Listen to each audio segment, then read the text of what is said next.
Ayan, magandang araw sa ating lahat mga idol at mga kababayan. Patuloy po natin pag-uusapan itong patungkol po sa barangay at sangguniang kabataan eleksyon. So, nung nakaraan nga po ay naghain po ng petisyon si Attorney Romulo Macalintal doon po sa Supreme Court para questionin yun pong legalidad noong batas na pinirmahan ng ating Pangulo na batas para ipagpaliban itong December 2025 election.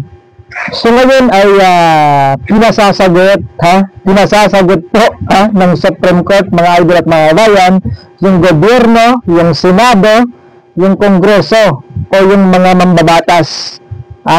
Pinakokomento patungkol po dito sa petisyon ni Attorney Romulo Macalintal. So ngayon po ay babasahin ko po sa inyo ito pong post ng Abante. Ito po, Abante News. Korte Suprema pinasasagot gobyerno sa petisyon versus pag-urong ng BSK 2025. Pinatasan ng Korte Suprema ang gobyerno na magbigay ng komento hinggil sa petisyon na kumu-question sa legalidad ng batas na nagpaliban sa 2025 barangay at sangguniang kabataan elections or BSKE.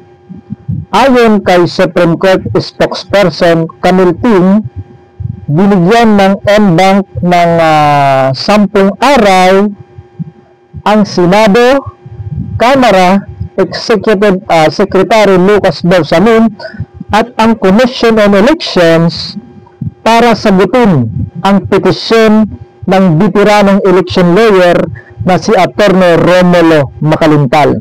Kasama rin dito ang hiling niyang temporary restraining order or TRO para mapigil ang implementasyon ng nasabing batas. Nilagdaan ni Pangulong Ferdinand Marcos Jr. noong Agosto 13 ang Republic Act 12232 na hindi lamang naglipat ng petsa ng eleksyon, kundi nagtakda rin ng 4 na taong termino para sa mga opisyal ng barangay at SK. Git ni Macalintal, labag, ulitin ko, labag ito sa desisyon ng Korte Suprema noong 2023 na nagsasabing hindi maaaring ipagpaliban ang halalan ng walang sapat na dahilan. Kasi makukulit itong ating pong mga mambabatas na ito. Pinagsabihan na pala sila noon, talagang pinipilit po nila, pinipilit at inuulit po yung pagpapaliban ng barangay election na noon nga ay sabi ng Supreme Court ay hindi dapat ipagpaliban yung barangay at sangguniang kabataan election na kanila hong itinakda. Kaya ngayon ay hinihingi yung kanilang komento at binigyan po sila ng 10 araw para sagutin. Para sagutin ito pong petisyon ni Attorney Romulo Macalintal patungkol po sa pagpapaliban nila o pagpupuspon nila dito sa itinakda ng Supreme Court, mga idol at mga bayan, itinakda na December 1, 2025 sapagkat yun po yung nasa konstitusyon mga kababayan, yung December 1, 2025. Supreme Court po yung nagtakda noon, kaya hindi dapat na ipagpaliban mga idol at mga bayan. So ito pa, dagdag pa niya, hindi rin tuwirang binanggit sa RA 12232 ang salitang postponement. Totoo naman talaga kasi yung nilagay nila doon sa panukalang batas ay term sitting. Hindi nila binanggit doon yung postponement o yung pagpapaliban sapagkat noon po ay binanggit nila yung postponement, idineklara ng Supreme Court na unconstitutional o labag sa batas sapagkat ipinagpaliban po nila yung eleksyon noong 2022. So ngayon, sabi ni Attorney Macalintal ay medyo may panlilin lang itong panukalang batas na itong batas na nilagdaan ng ating Pangulo sapagkat hindi po nila nilagay yung postponement hindi nila nilagay, pero maliwanag mga babayan. Maliwanag kahit hindi po nila nilagay yung postponement doon, maliwanag po na pinagpapaliban po nila itong December 2025 kasi nilagyan nila ng schedule kasama doon sa nilagdan ng ating Pangulo yung November 2, 2026. So, ibig sabihin lamang po, kapag ka November 2, 2026, ano ang mangyayari dito sa December 2025, hindi na po postpone nga mga kababayan. Kahit grade 1 siguro ay maiintindihan itong ginawa ng ating mga mambabatas. Ibig sabihin, wala talagang mangyayaring eleksyon kung itong batas na ito nilagda ng ating Pangulo ang talagang matupad, mga idol at mga bayan. So, ibig sabihin lamang po ay pinupospon talaga nila itong December 2025 na hindi po dapat ganon sapagkat yun po ay labag sa ating pong konstitusyon, labag sa batas na ipagbaliban yung eleksyon. O di ba? Kahit sa ang balita, sa mga nagbabalita, maririnig nyo at mababasa nyo na yung mga balita, di ba? Na President Ferdinand Bongbong Marcos Jr. signed the law to postpone the BSK 2025. So, nandun talaga yung postponement kahit hindi po tuwirang binabanggit doon sa batas na pinirmahan ng ating Pangulo. Talagang merong panlilin lang, sabi ni Atty. Makalintal dito po sa batas na nilagdaan ng ating pong Pangulo. So ito pa, tuloy natin yung ating pagbabasa. No? Kaya malinaw na nalabag ang karapatan ng mamamayang Pilipino sa pagboto at sa tamang impormasyon, mga idol at mga bayan. So, magbasa tayo ng comment patungkol po dito sa post na ito. Pero bago pala yun ay ipanood ko muna sa inyo itong balita ng DZMM. Patungkol nga po dito sa paghihingi ng Supreme Court ng komento patungkol po dito sa pagpapaliban po nila o dito sa petisyon ni Atty. Makalintal. Mga babayan, ito po, ipiplay ko lang. Ito pong post ng DZMM. Wait lang, hanapin ko lang po mga babayan. Ito. Ito po pamahalaan sa petisyon kaugnay. Ito po.